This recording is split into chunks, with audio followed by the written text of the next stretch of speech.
rain pounding against the windshield. Michael pulls his old pickup truck to the curb. Through the downpour, he spots her, a woman in scrubs huddled under a bus stop shelter.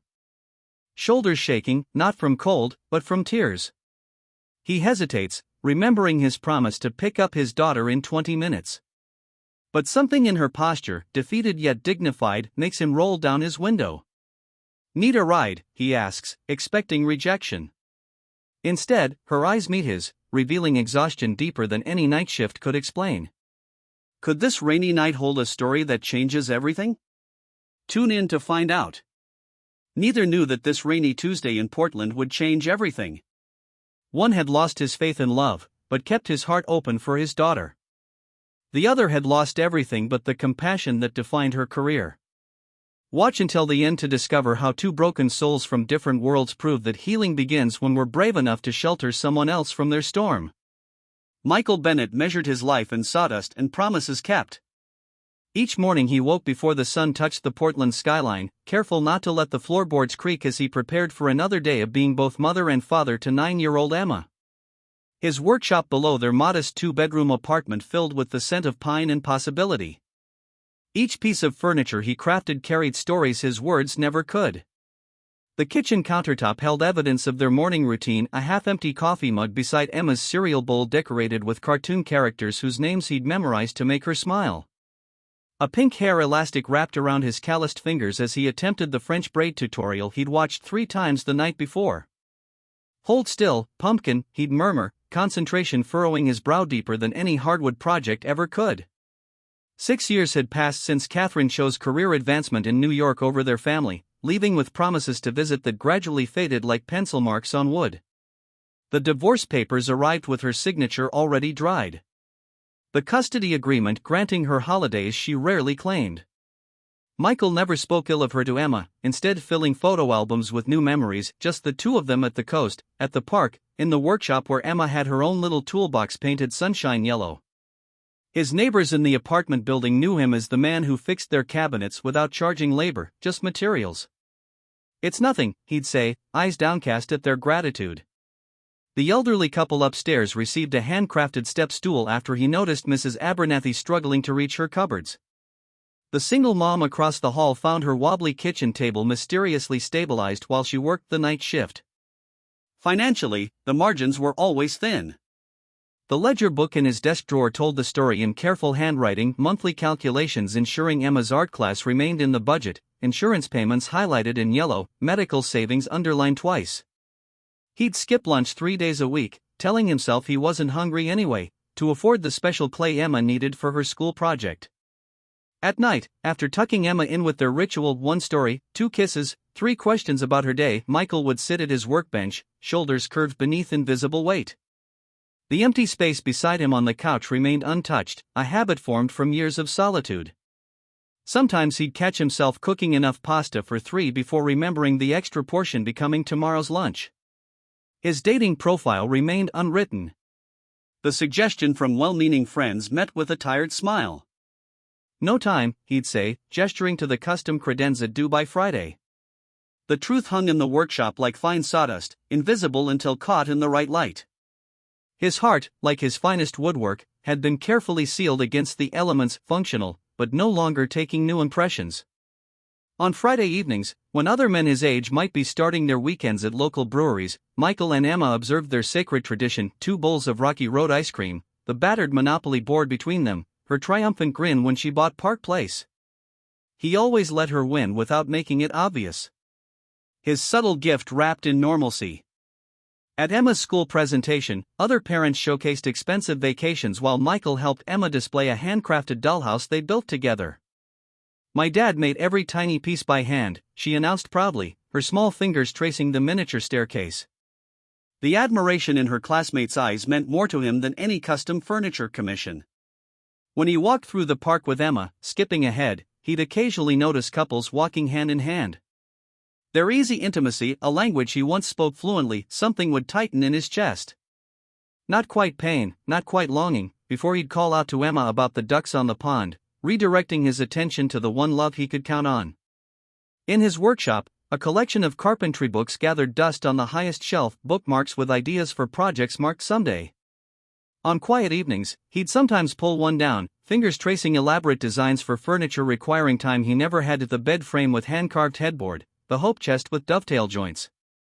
Dreams deferred in favor of practical side tables and bookshelves that paid the bills. Each night before sleep, Michael would check on Emma one last time, watching the gentle rise and fall of her chest. In these silent moments, he allowed himself to acknowledge the weight of solo parenting, the decisions made alone, the questions he couldn't answer, the constant fear of not being enough. Then morning would come, and with it the quiet strength to try again.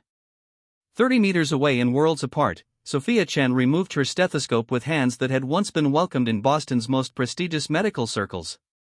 Now they trembled slightly as she charted her final notes of a 14-hour shift at Portland County Hospital. 6 months ago, she'd been Dr. Chen's protégé at Boston Children's Hospital, her research cited in medical journals, her career trajectory enviable.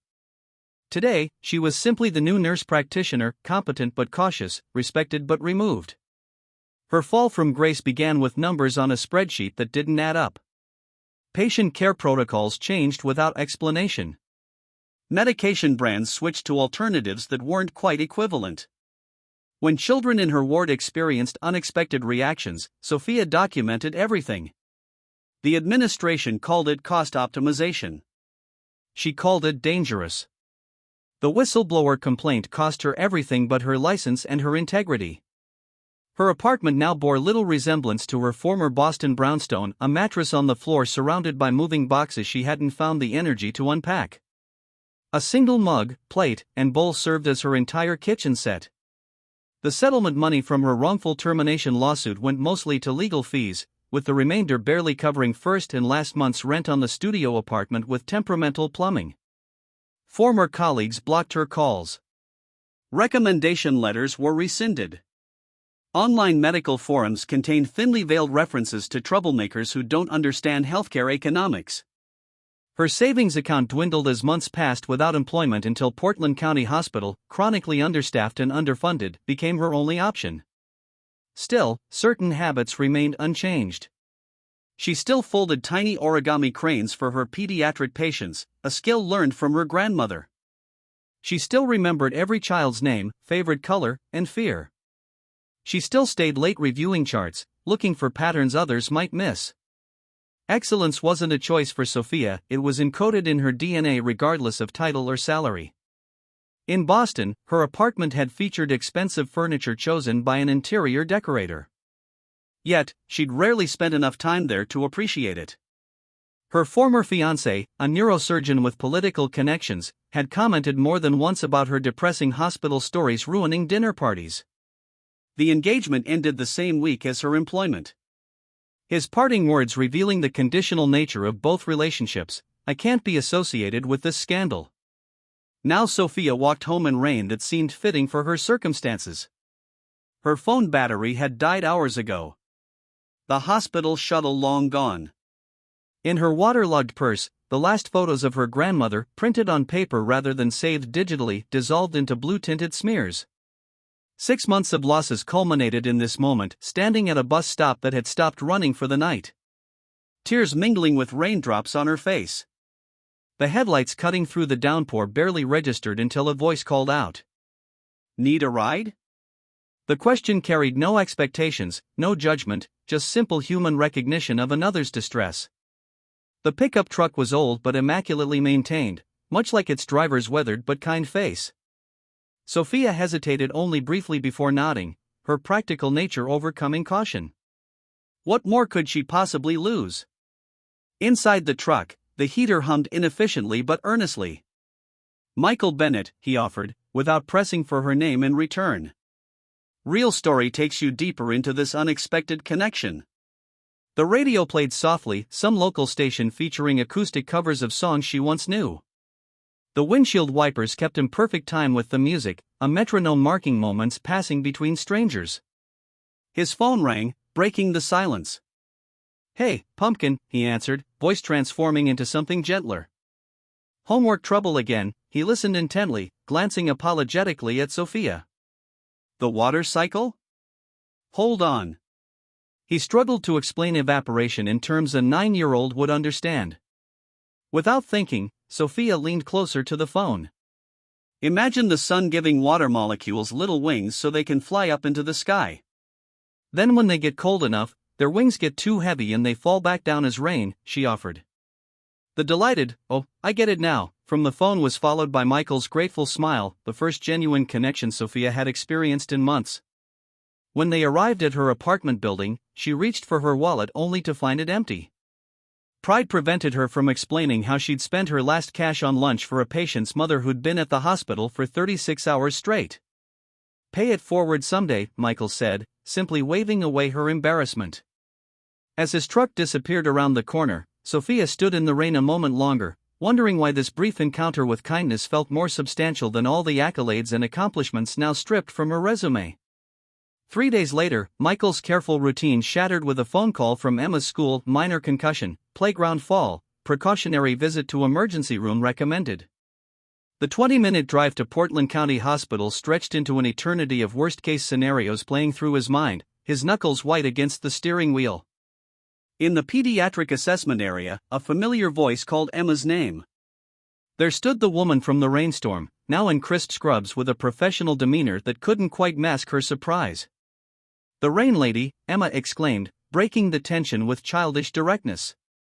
Something in Sophia's face softened as she knelt to Emma's eye level, explaining each step of the examination with patient clarity. "She's going to be fine," Sophia assured Michael, her confidence easing his panic.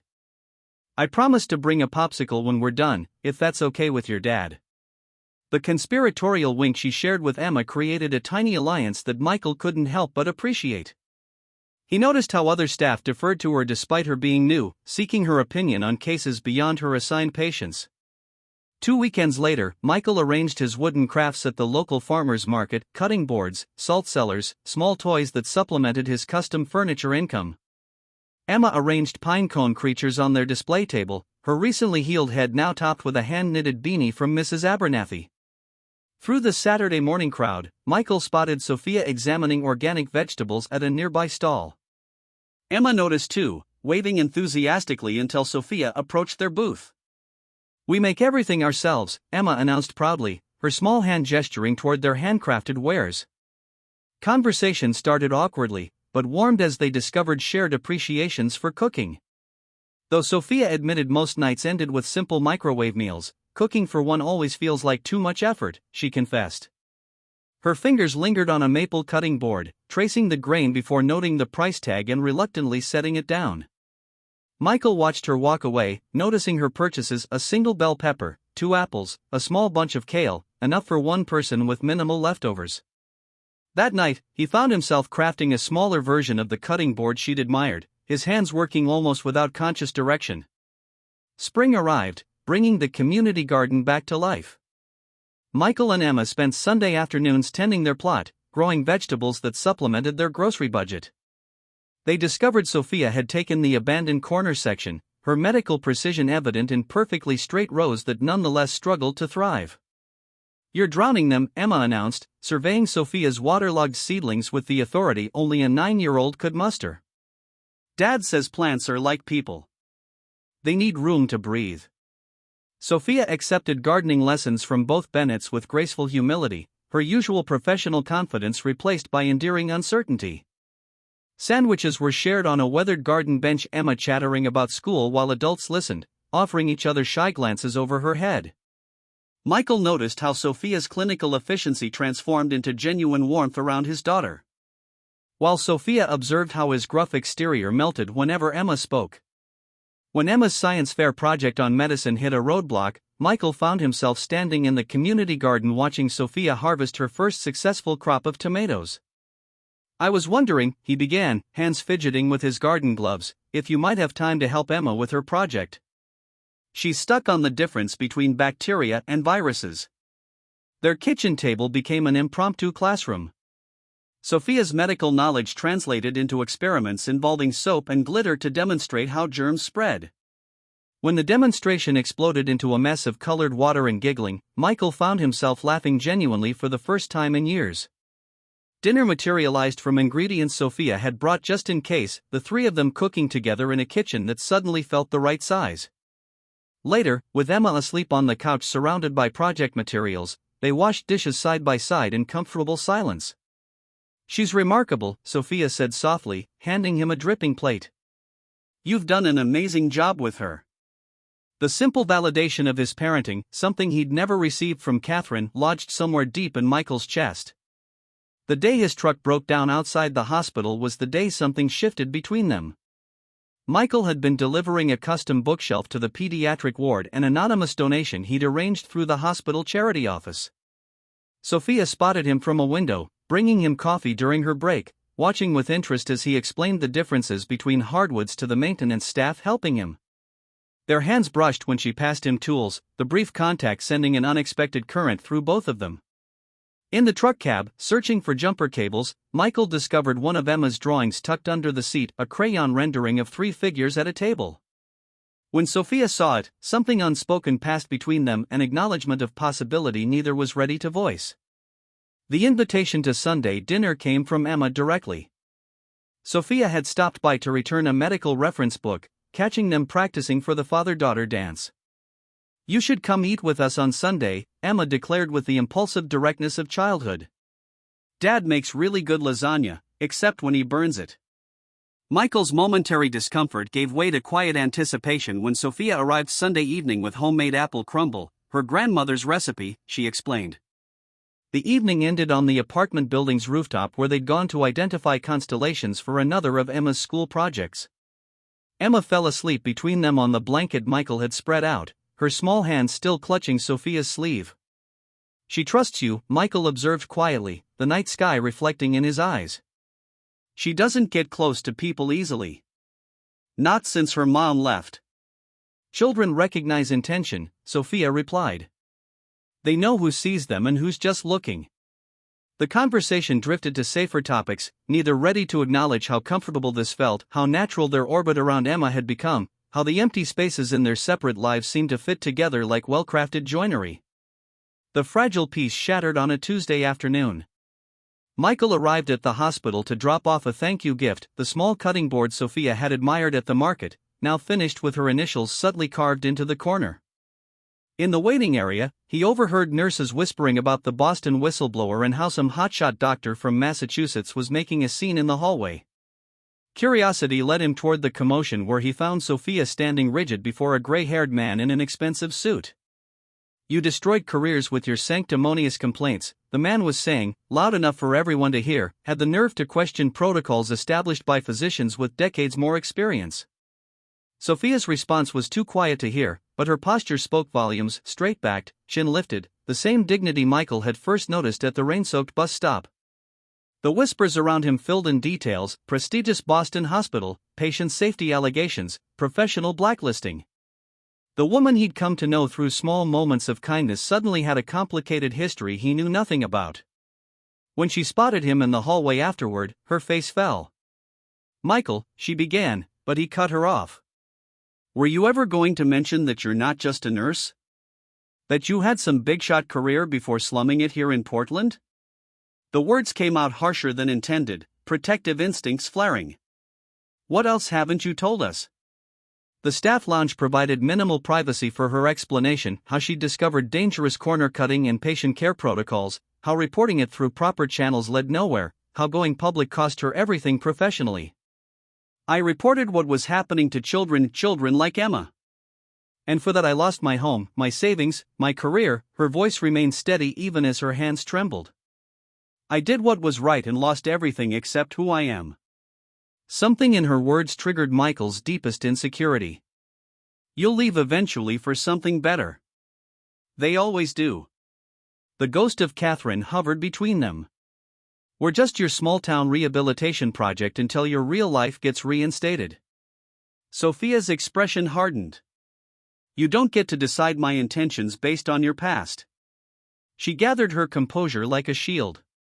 "Not everyone leaves, Michael. Some of us get left behind, too." The weeks that followed held an emptiness that surprised Michael with its depth.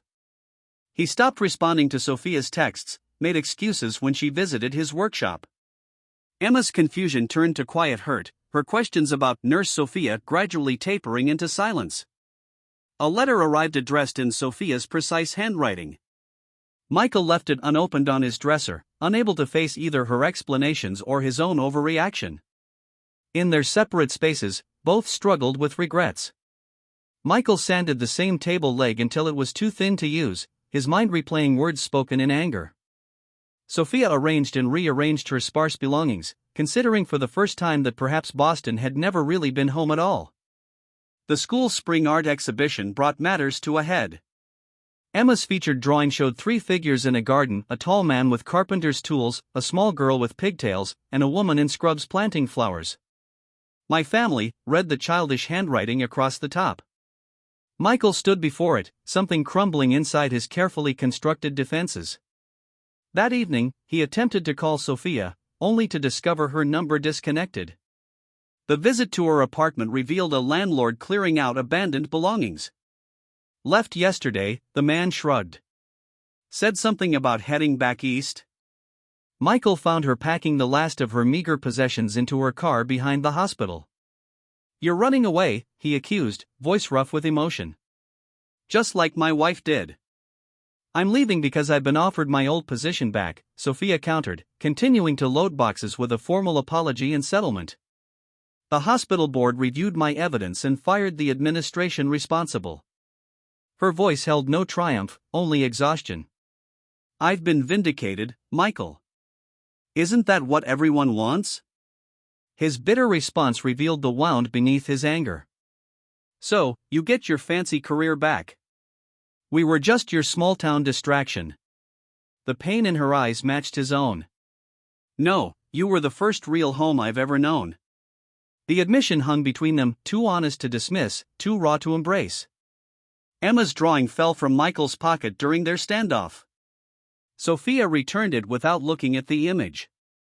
"She deserves someone who will stay forever." The words carried the weight of her own childhood losses, her parents' academic careers that moved them every few years, never allowing roots to form. As he drove home alone, Michael realized he was repeating his wife's mistake, choosing fear over love, choosing the safety of resentment over the risk of trust. But knowing the pattern didn't show him how to break it, how to unlearn the protective instincts that had kept him functioning as a single father for 6 years. 2 weeks passed in a fog of routine and regret. Then came the night Emma's temperature spiked to 103 degrees. Her small body burning with fever that wouldn't respond to children's medicine. The emergency room overflowed with weekend cases. The triage nurse apologetic about the hours-long wait despite Michael's growing panic. Emma's condition deteriorated as they waited, her usual chatter replaced by listless silence. Michael overheard a nurse mention the pediatric specialist who had just returned from Boston, brought in specifically for difficult cases. When Sophia appeared in the doorway of their curtained alcove, the relief that flooded him was almost physical. Professional distance governed her approach as she examined Emma, her voice gentle but clinical.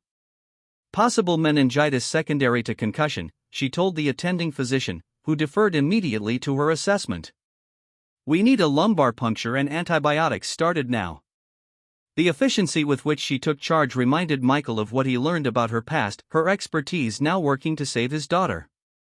Hours later, with Emma stabilized and sleeping under observation, Michael found Sophia updating charts in the quiet nurse's station.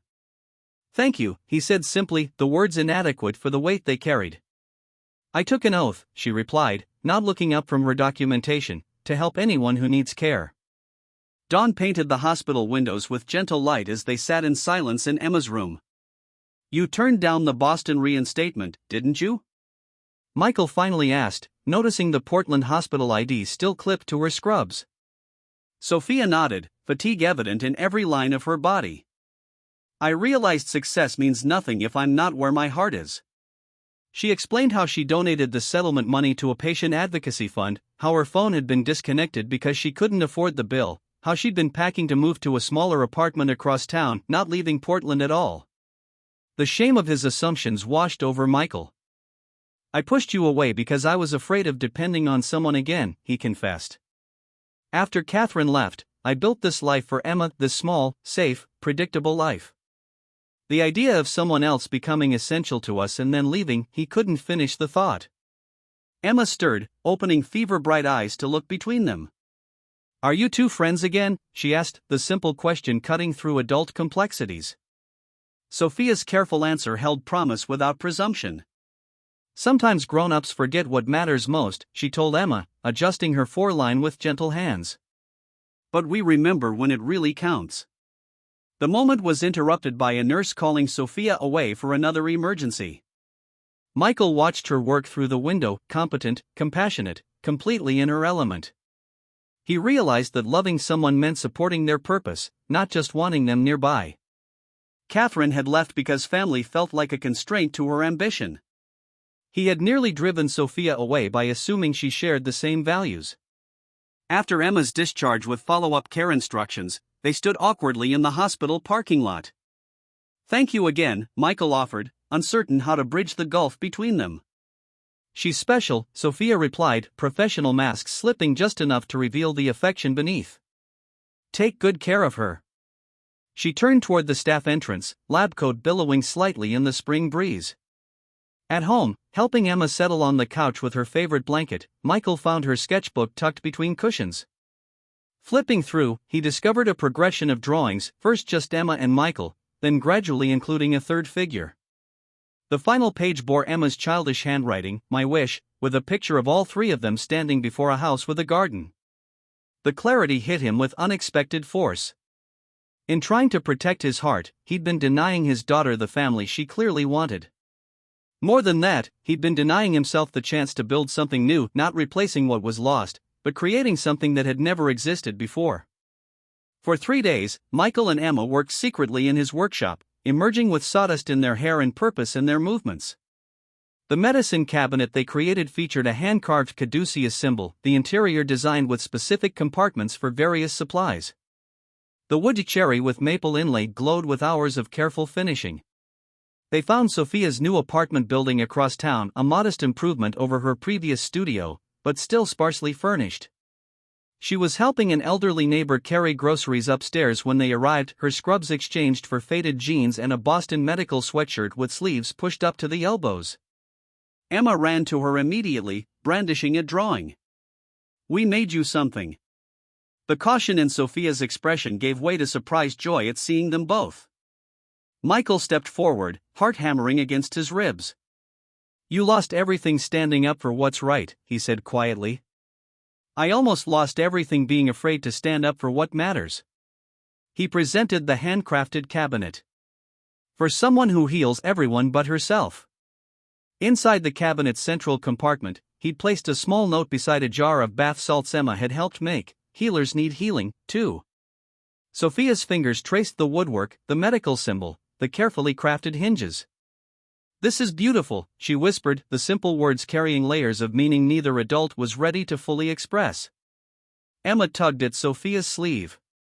"Can we have dinner together? Dad burns spaghetti." Her innocent request created a bridge across the complicated terrain of adult fears and hopes. "I think," Sophia said carefully, looking at Michael with a question in her eyes, "that building anything worthwhile takes patience and daily choice." Michael nodded, understanding the deeper meaning, and willingness to learn from mistakes, he added, holding her gaze. 6 months later, Sophia's apartment walls featured several of Michael's smaller woodworking pieces, while Emma's drawings claimed prominent space on the refrigerator.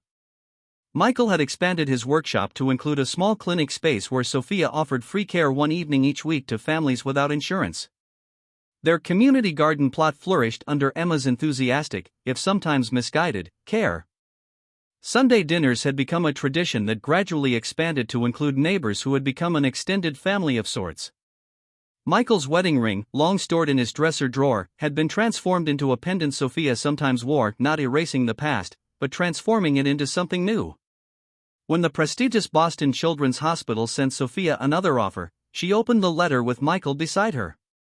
Together, they decided her skills would serve better in their growing community clinic than in the hospital hierarchy she'd once valued. Michael supported her dreams rather than fearing them, while Emma thrived in the stable family unit they were carefully building. On the 1-year anniversary of their rainy first meeting, they broke ground on a combined workshop/clinic space. The local newspaper covered the story of the nurse whistleblower and carpenter creating healthcare access in an underserved neighborhood. Other medical professionals had begun volunteering their time, drawn by Sophia's vision and dedication. Emma led tours for her school class, proudly introducing my dad and Sophia to her friends. The adults exchanged glances over her head, their private understanding deepening with each passing day. Sometimes you have to lose your way to find your purpose, Michael observed one evening, watching Sophia organize supplies for the clinic's opening.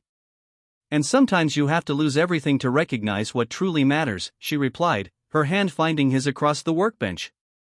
Rain fell again, an echo of their first meeting.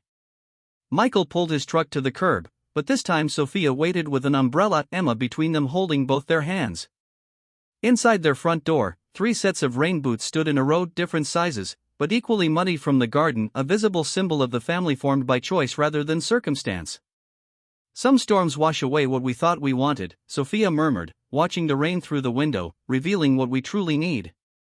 True love isn't about finding someone perfect. It's about finding someone who stays even when life isn't. If this story reminded you that second chances require courage and that family is built through daily choices to remain, share it with someone who needs to believe that after every storm, new growth is possible only on Real Story.